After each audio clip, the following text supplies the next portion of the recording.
You know, of all of the slights and injuries we can suffer in this life, one of the most painful and most common would probably be rejection. Sure, it's rarely as bad as something like betrayal, but for most of us, it's still pretty painful. Maybe we've been rejected because we don't look the right way. Maybe we're not pretty or handsome enough. Maybe we're too fat or too short or too unathletic. Maybe it's because of what we say or what we do, or maybe it's because we harbor the supposedly wrong political or religious beliefs, or belong to the wrong racial or ethnic group. Maybe we're too masculine or too feminine, or have the wrong sexual appetites, or simply wear the wrong clothes. Basically, we reject each other for many different reasons, quite irrespective of whether they're rational, coherent, or fair. Of course, sometimes we reject other people as a way of defending ourselves. After all, at times, our fellow human beings can be, well, just plain insufferable and occasionally even dangerous. And because of that, sometimes rejecting them is entirely warranted. However, I'd hazard to say that most of the time we reject other people because of our own issues and problems. For instance, it's pretty common to reject other people because they remind us of something unpleasant within ourselves, something we don't want to face or acknowledge. And so rejection can easily be just a way of maintaining the facade of our self-deception. But in any case, in light of its painful and fairly ubiquitous nature, I thought it'd be a good idea to make a video about rejection, and more specifically, about how to deal with it when it happens. And here I definitely have to give mad props to the viewer who suggested the whole topic in the first place. And it's someone who goes by the name Daniel. So many thanks and a tip of the invisible chapeau to you, Daniel, for that great idea. So I guess the question is, what are some effective strategies for dealing with rejection when it happens? Well, I'd say that the first strategy would have to do with recognizing its inevitability within human affairs. Sure, a lot of the time being rejected isn't particularly fair, and it certainly doesn't feel good. But as John F. Kennedy once put it, there is always inequity in life. Life is unfair. And in reality, a sizable fraction of life doesn't feel particularly good either, in case you haven't noticed. However, rejection hurts a lot more when we're still nursing the illusion that it somehow shouldn't be happening, and that life shouldn't be that painful and that cruel. And yeah, in a perfect universe, that might be true. But the pesky problem is that we're living in this universe, in this reality, with all of its inherent suffering, irrationality, and injustice. And the overarching logic of our existential situation is that sometimes people will love and accept us, sometimes they'll hate and reject us, and most of the time, they won't give a damn whether we live or die. That's not negativism, that's realism. And in fact, it can actually be a source of solace. That's because when we recognize that rejection is more or less inevitable in human affairs, all of a sudden it's a lot easier to accept it when it happens. To see it as just another part of the trip, just another thing to experience during the long and often bumpy carnival ride of human existence. From that perspective, being rejected isn't some sort of indelible black stain on our souls or an indicator of our fundamental inadequacy, and it doesn't differentiate us from the rest of the human race either. After all, pretty much everyone experiences rejection in one way or another, at least now and then. Sure, some of us may go through it more often and more deeply, but we pretty much all know what it feels like. And yeah, it hardly ever feels good. And so if you're feeling rejected, whether it's in the domain of love or work or friendship or wherever, well, remember that you're in good company, right alongside virtually all of the other 8 billion human souls on planet Earth. And consequently, experiencing rejection isn't really something that separates you from the rest of the human race. In fact, when you think about it, it's actually part of what binds us all together in the shared adventure of life.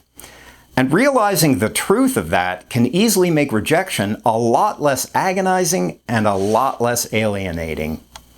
Instead of being something we can barely tolerate, it becomes just another thing to live through, just another part of our experience here on planet Earth. And so our best response to it might well take the form of Kurt Vonnegut's pithy formula, so it goes. And so I'd say that the first strategy for dealing with rejection involves recognizing its inevitability, which in turn helps to attenuate its pain. Okay, so strategy number 2, consider the source. And here the central question is, when people are rejecting us, how well do they actually understand us? And I'd say that there are 2 very general answers to that question. One has to do with the times when people reject us because they're just judging us rather than taking the time to understand who and what we really are. But on the other hand, sometimes they reject us because they really are perceiving our human faults and shortcomings more or less accurately. So let's take a look at those 2 cases. In the first case, when people reject us because of their own issues, what they're rejecting is really just their own judgmental picture of who they think we are. Like I mentioned earlier, that happens pretty often when our presence is starting to remind them of something they can't stand within themselves. And so when we find ourselves being rejected because of something like that, the obvious question is, how much does it really matter? Of course, the answer depends on the particulars of the relationship, but in general I'd say that it doesn't matter too much, because if what they're really rejecting is something within themselves, then it doesn't have much to do with us in the first place. And so their rejection is little more than a blast of hot wind. Unpleasant perhaps, but without much actual substance. But, of course, we should probably qualify that by recognizing the fact that if we find that we're being repeatedly rejected by different people for the same basic reason, well, probably the problem lies more with us than with them, no matter how desperate we are to see it as the world's fault rather than our own. Okay, so what about when people reject us because they really are perceiving our flaws and shortcomings fairly accurately? Which I'd say is comparatively rare, but it still happens. Wouldn't that sort of rejection amount to an agonizing wholesale condemnation of our entire existence? Well, no, not really. But why not? Well, first, it's probably healthy to bear in mind that whoever is rejecting us is an imperfect human being himself, just like ourselves, and consequently possesses his own bag of faults and foibles, which in all likelihood spans the wide spectrum of human frailty. And in fact, the tendency to go around judging and rejecting other people might itself be nothing more than their very first flaw. As the Bible puts it, let he who is without sin cast the first stone.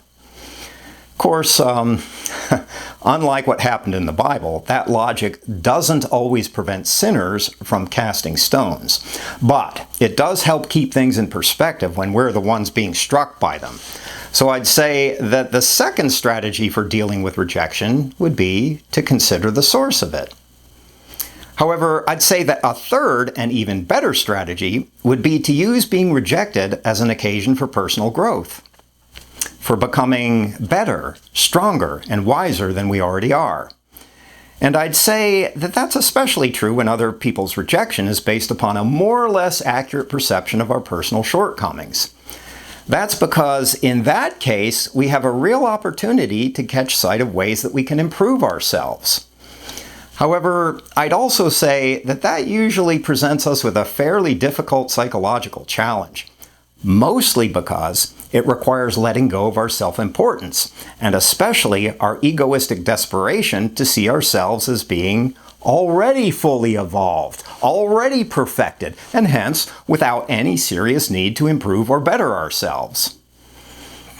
In other words, learning to see rejection as an opportunity for personal growth requires a fair amount of humility and wisdom rather than self-importance and arrogance.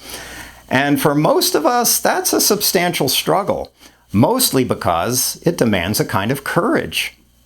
A kind of courageous, sober lucidity and honesty that's pretty rare in our world.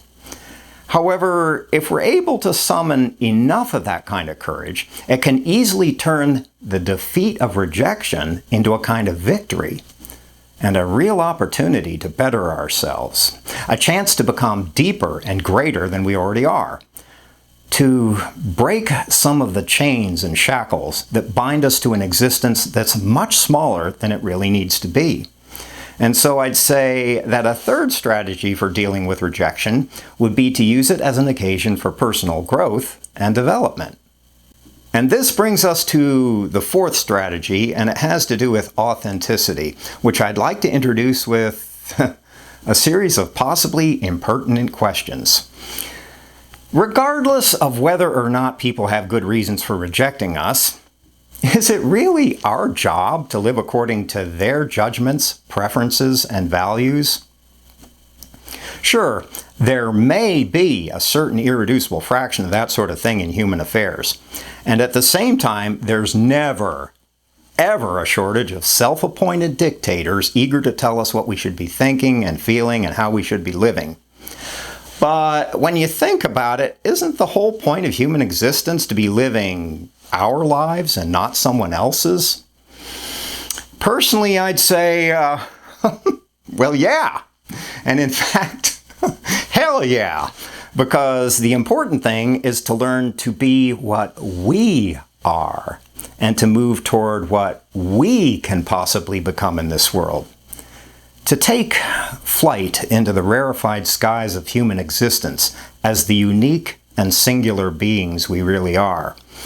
And so I'd say that a lot of life is about authenticity, about learning how to court other people's disappointment and consternation, and even their outright rejection, in order to become a little bit more faithful to ourselves and a little bit more true to our greater destiny in this life. In other words, a lot of life is actually about integrity rather than blind conformity and obedience. So in that regard, being rejected isn't necessarily a bad sign. In fact, sometimes it's nothing more than a natural part of learning how to live authentically, with real courage and real backbone, rather than like a people-pleasing puppet. And so, if we do sometimes fall short of meeting other people's standards and expectations, well, so effing what? Because at the end of the day, the fundamental challenge of our lives is, well, it's exactly that. The fundamental challenge of our lives, not someone else's. And at the end of the day, we need to make our own mistakes and to learn from them as we go. And so I'd say that the fourth strategy for dealing with rejection would be to see it in terms of the struggle to move toward authenticity and integrity.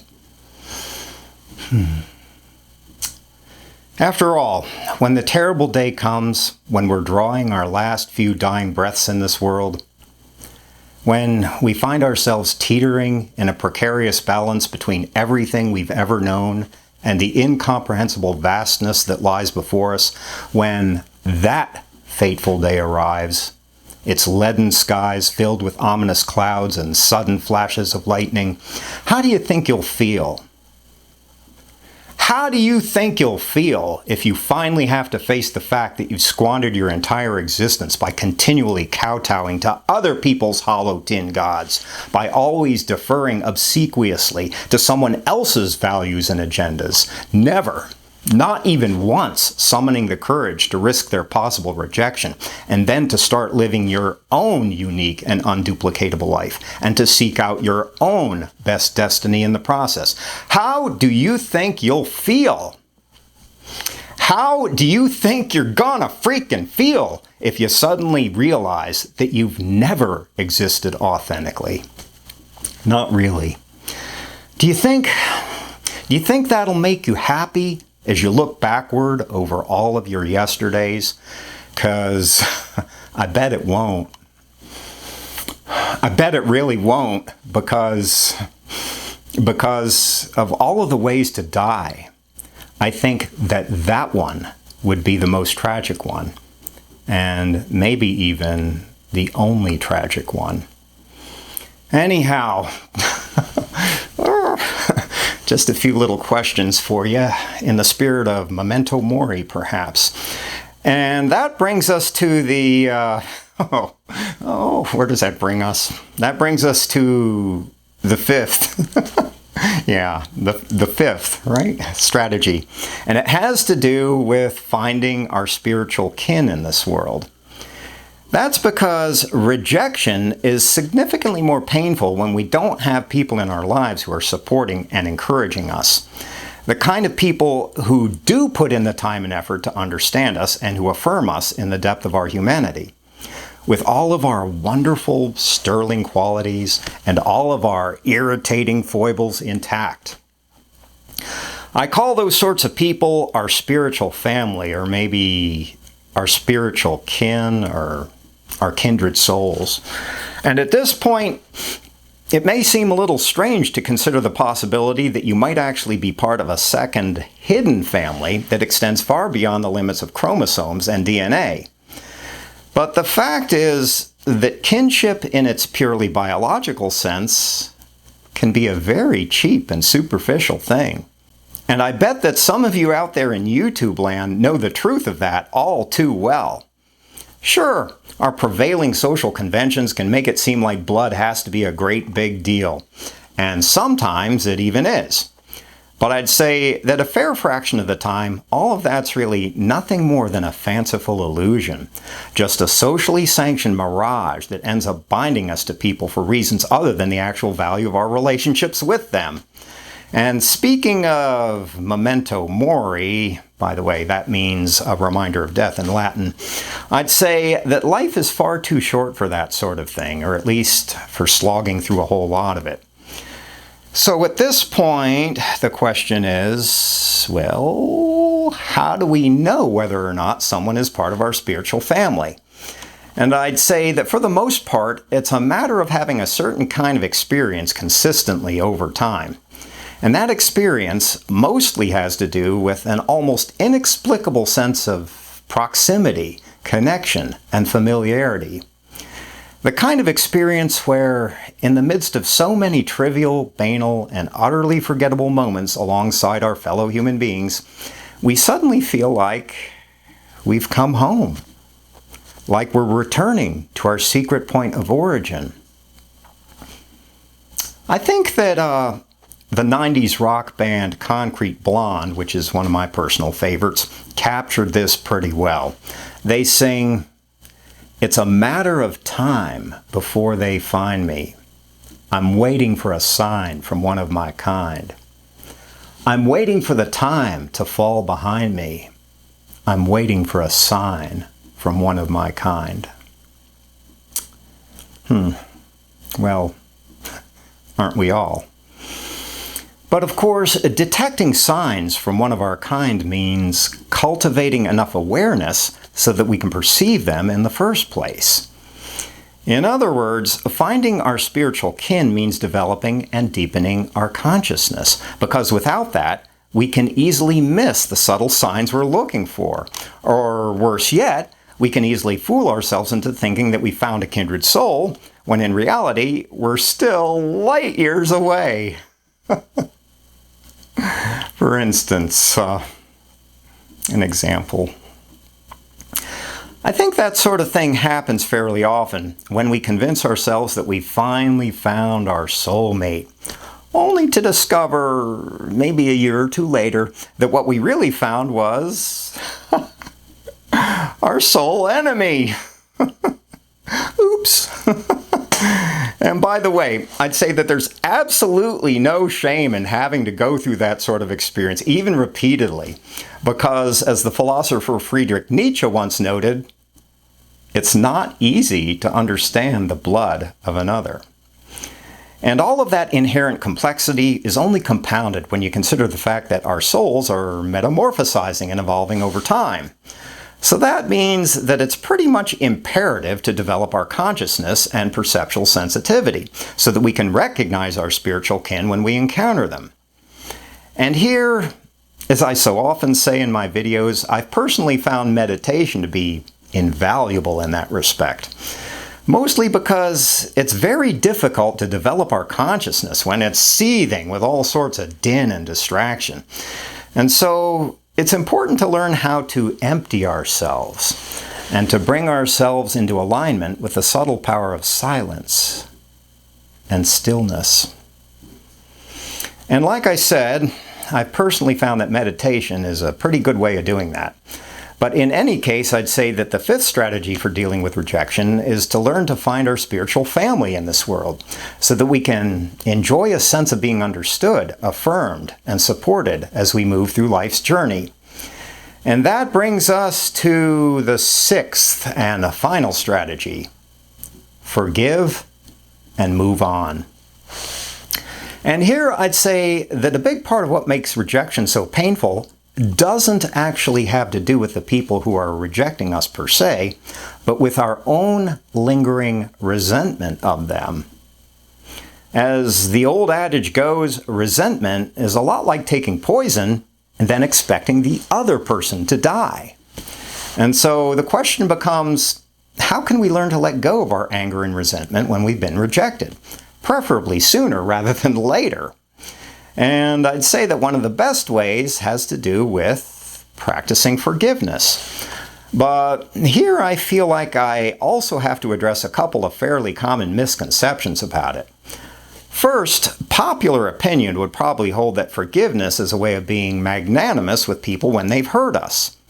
Hence the element of giving in forgiving. And part of it probably does work that way. But more importantly, forgiveness is something we do for ourselves to enhance our own well-being, especially by relieving ourselves of the weight of our anger and lingering resentments. In essence, forgiving someone is actually a tremendously selfish thing to do, or at least it can be. And it can be incredibly liberating and refreshing too. Consequently, we don't need to become some sort of beatified altruistic saint or some sort of fully evolved bodhisattva in order to enjoy its benefits. We can learn to forgive other people simply because it's in our own interest, because we feel a desire to drop the emotional baggage that will only end up degrading our overall experience of life. Anyhow, the second misconception about forgiveness is that it just gives people free rein to inflict even more harm on us, basically by turning us into their personal doormat. And there are undoubtedly cases where that sort of thing happens. But the point is that it doesn't necessarily have to work that way. In fact, it's entirely possible to forgive other people, to let go of the anger and resentment we feel, and still to maintain a sensibly cautious and defensive posture toward them. That's why the strategy I'm suggesting is forgive and move on rather than the more customary forgive and forget.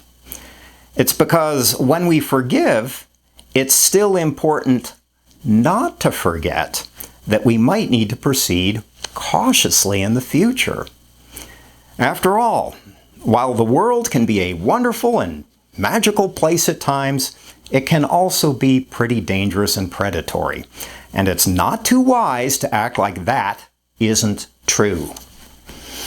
However, at this point, the question is, what's the question? Okay, but what makes forgiving other people so difficult a lot of the time? Why are we so quick to wallow in our misery and resentment, sometimes for years on end, and so slow to let it go? And here again, I'd say that the main reason has to do with our egoistic investments. In other words, forgiving other people is hard because it can easily seem like a painful slight to our sense of self-importance, an affront to the whole idea that we shouldn't have been hurt or rejected in the first place, and that we've been subjected to some sort of unforgivable injustice in the process. And perhaps at some level, all of that may be true. After all, life's overarching logic isn't determined by our personal opinions about what's fair and what's not. And in case you haven't noticed it, good, decent people sometimes end up suffering the most. And on the other side of the coin, inveterate malefactors and scoundrels often end up getting away with their lousy behavior. As we noted earlier, in a perfect universe, things wouldn't work that way. But the problem is that we're dealing with this universe, with this reality, whose overarching logic is that life isn't particularly fair, at least not in any consistent or reliable way, and no amount of self-righteous indignation or clinging to our resentments is going to change that. Not in this lifetime, not in this universe. Sorry.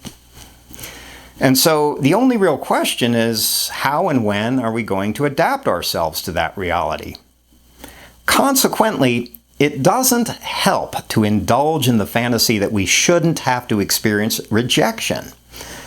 Basically, the habit of feeling resentment around the injustices we've suffered in life doesn't make us any stronger or any better adapted to our world's demands.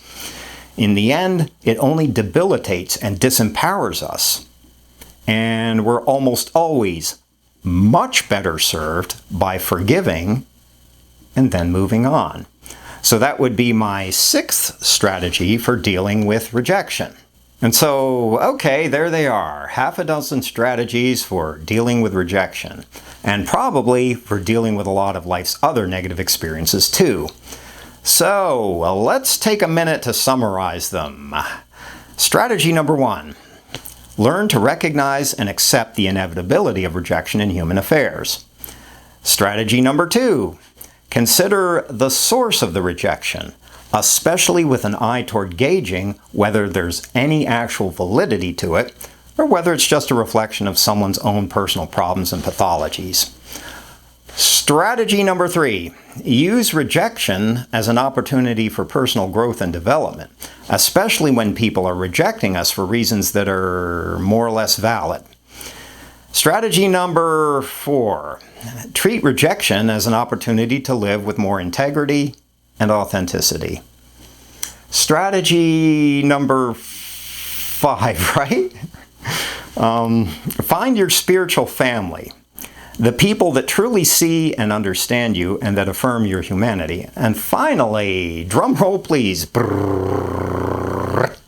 Strategy number 6. Forgive and then move on. Of course, I'm pretty sure that there are many other worthwhile strategies out there.